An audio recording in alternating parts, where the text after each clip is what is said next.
Kiriko, Overwatch, Kamori, came out when Overwatch 2 came out. She's one of the new heroes, and Blizzard really wanted her to be the poster girl of Overwatch 2, but instead, she became the poster girl of just absolutely dogging on this game. So what makes everyone hate her so much? There's a lot of reasons why a lot of people don't like Kiriko. She can be pretty OP.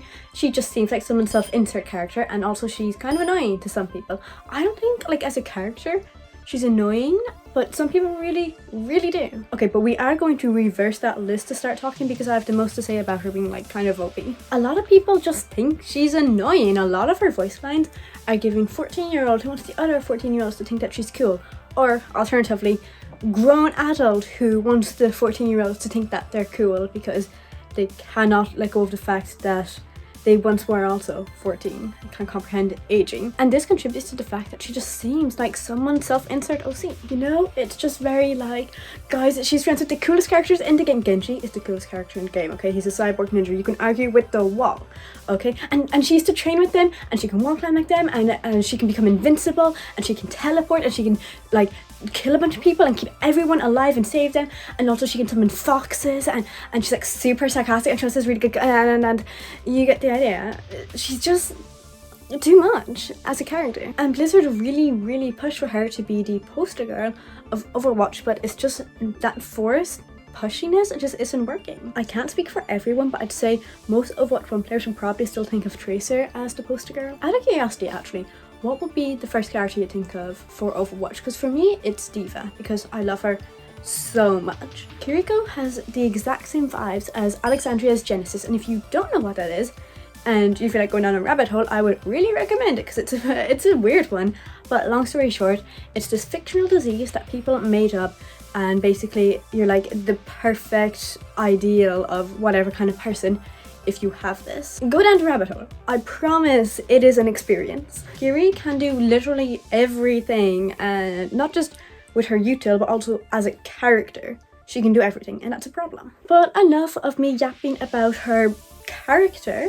What about her in game? For the two people who don't know, she kind of does a lot. So her healing is pretty strong. I think each of her talismen do 13 HP, but she shoots at 10 at once, so that's 130 HP.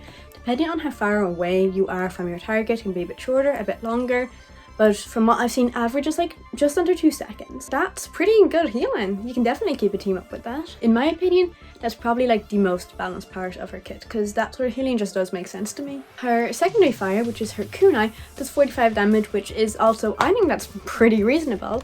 But then her crit, like headshot multiplier, is 2.5. That gets you a very high number. Because of the HP pool changes, you can no longer just two-shot someone out of nowhere if you got bored and started just spamming some chokes. So while that was a pretty big problem, I don't think her kunai is a super big problem. Honestly, I think it seems kind of fair. Although it doesn't actually get any fall off damage, and I think it should have. But you know what? I think that healing and that damage would be totally fine if it wasn't for everything else she has. Suzu, like many other people, I find to be the bane of my existence every now and then. It does everything but get kills, and it used to boop you a little bit, so we used to be able to get kills as well, in theory. Of course, its main thing is that it cleanses negative status effects like anti-nade or like hack, which I think's actually pretty cool. It's a really good counter to status effects, and I think status effects can be a little bit OP sometimes. I know anti-nade did get nerfed a bit, but pre-nerf, that was way too OP.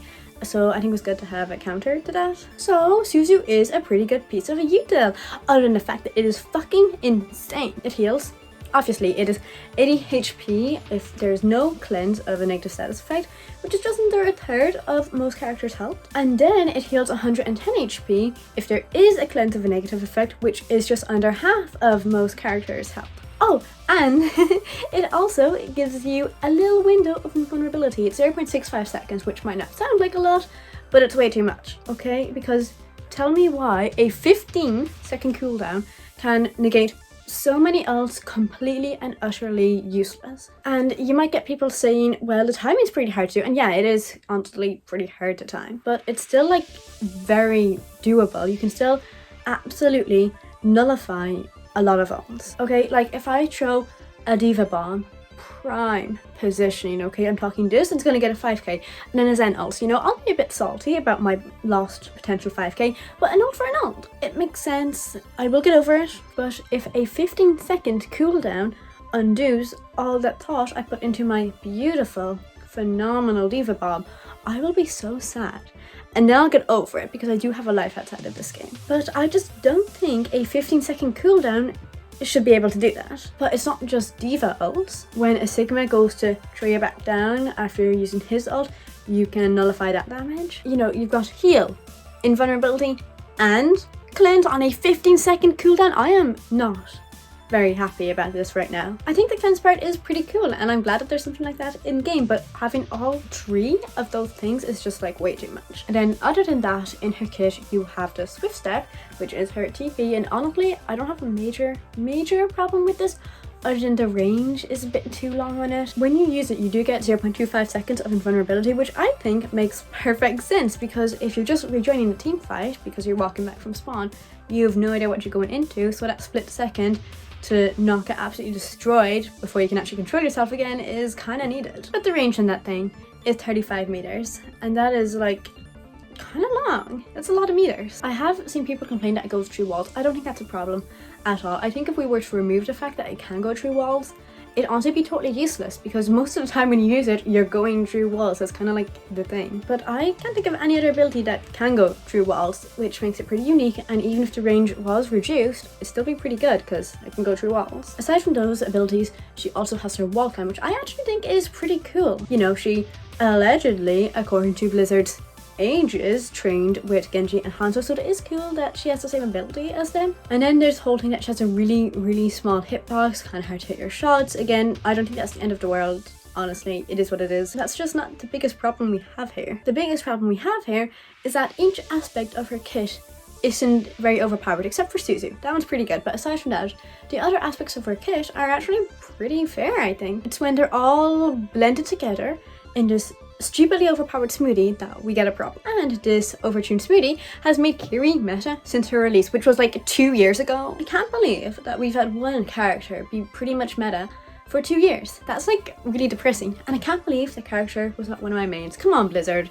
So what's the solution to this whole thing? Well, we might have different opinions on what would be good for Kiriko, but here's what I think and why I am right. I'm probably not. I don't have any of the numbers Blizzard have, but I totally am. For her Suzu, keep the cleanse. That is cool and also very necessary, but it does not need to be doing all of that. So I'm thinking either cleanse and healing, or cleanse and invulnerability, and maybe like a tiny bit of healing, but like 30 or 40 HP, like a tiny minuscule amount. That way it's still very good, but it is a little more situational, and it's not taking over everything. The lack of one of those aspects would give her a bit more of a weakness, which every good character has their weaknesses. For her TP, I'd honestly just have that range reduced a wee bit. Not even that much, honestly.